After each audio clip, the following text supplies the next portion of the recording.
SecurityX is not just Security Plus with more acronyms. That is the first trap. Security Plus asks whether you understand the core security ideas, threats, controls, architecture basics, identity, cryptography, operations, and risk. SecurityX asks something different.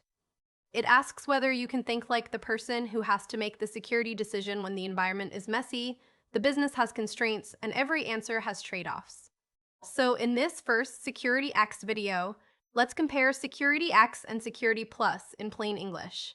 And more importantly, let's talk about what changes at the senior level. If you study SecurityX the same way you studied Security Plus, you can know a lot of definitions and still feel stuck. That is because the advanced exam is not only testing recognition, it is testing judgment.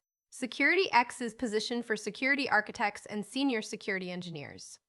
The official CompTIA SecurityX page describes it around designing, implementing, and integrating secure solutions across complex environments, using automation, monitoring, detection, and incident response, and applying governance, compliance, risk management, and threat modeling across the enterprise.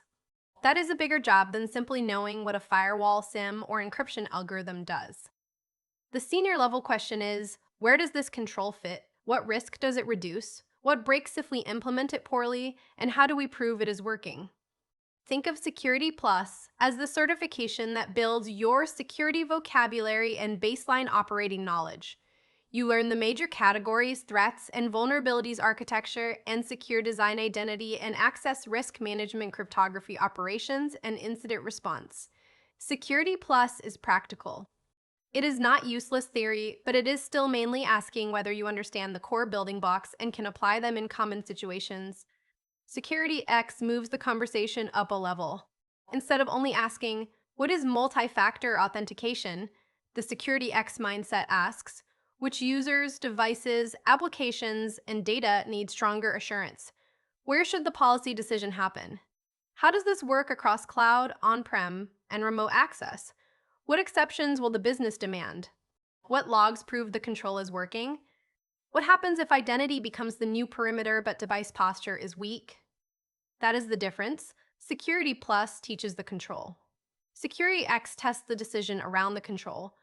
SecurityX tests the decision around the control. Security Plus might ask you to recognize a risk treatment option. SecurityX expects you to think about risk appetite, residual risk, third-party impact, compensating controls, compliance pressure, and operational feasibility. Security Plus might ask about segmentation. SecurityX expects you to compare segmentation, microsegmentation, identity-aware access, data parameters, and how those choices affect resilience in a hybrid enterprise. Security Plus might ask about incident response phases. SecurityX expects you to connect detection quality, evidence, containment, root cause analysis, lessons learned, and control improvement. At the senior level, definitions are only the starting point. Here is a realistic enterprise scenario.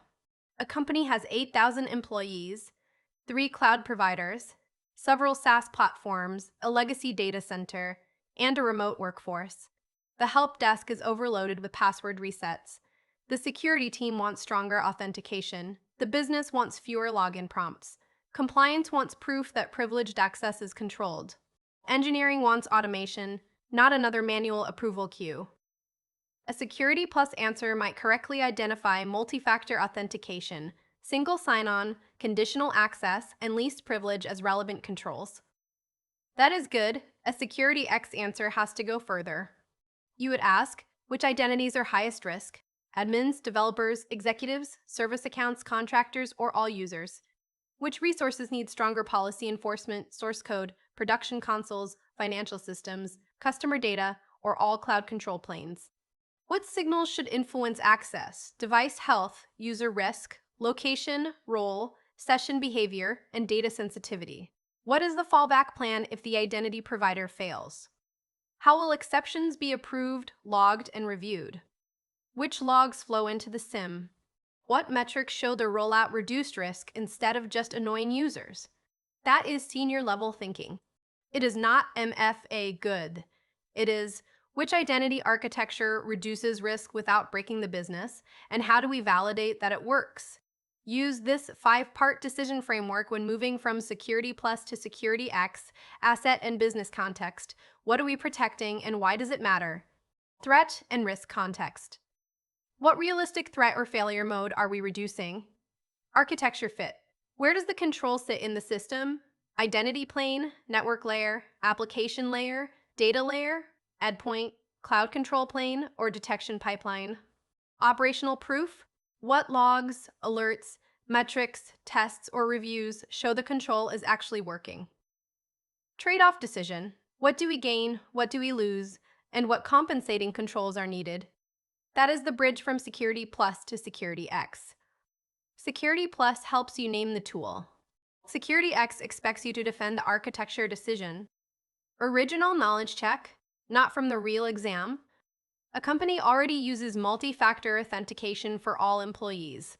After a supplier incident, leadership asks whether the company should move to zero trust. The environment includes SaaS apps, cloud workloads, legacy internal applications, and remote contractors. Which response shows the strongest Security X level thinking? A. Enable a zero trust product and require EMP-AFA more often. B. Replace the VPN with SASE and call the architecture zero trust. C. Map users, devices, applications, and data flows. Identify trust boundaries and high-risk access paths. Then design policy decision and enforcement points using identity, device posture, least privilege, logging, and continuous validation. D. Block all contractor access until a full audit is complete. The best answer is C. A is too product-focused. A tool can support zero trust, but it does not automatically create a zero trust architecture. B may be part of a modern access strategy, but SASE alone does not solve identity, data, application, and device trust decisions. D might reduce risk temporarily, but it is not a mature architecture plan. It may also break business operations without defining a sustainable control model. C shows the senior mindset. It starts with the environment, maps access relationships, identifies trust boundaries, and then chooses enforcement points and validation methods. That is the SecurityX difference. The common mistake is studying SecurityX like a bigger flashcard deck. Acronyms matter. You still need to know terms like CASB, SASE, SD-WAN, SIM, SOAR, Stride, KPEC, MITR Attack, STIXTI, YARA, CVSS, and SCAP. But acronyms are not the finish line. For each concept, ask, what problem does it solve? Where does it fit in an enterprise architecture? What are the trade-offs?